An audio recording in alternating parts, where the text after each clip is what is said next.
Happy rising. This is inside my bird deterrent.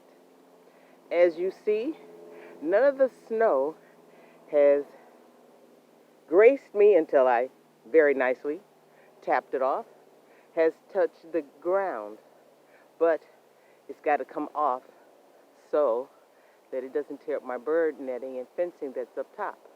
But just keep in mind, everything is protected, just a little bit of morning dew, and it is what it is.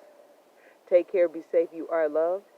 This is Judy in the D inside her bird deterrent, where her pink blueberries, regular purple blueberries, her Concord grapes, her seedless green grapes, and a cherry tree. Nope, that's an apple tree, another apple tree, goji berries, fig trees, and thorny red raspberries, and thornless blackberries.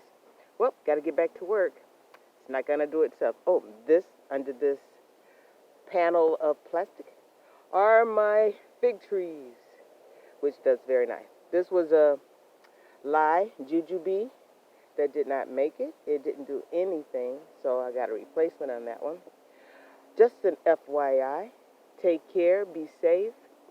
You are loved. I've got lilies growing. I've got ground covered. Hold it up.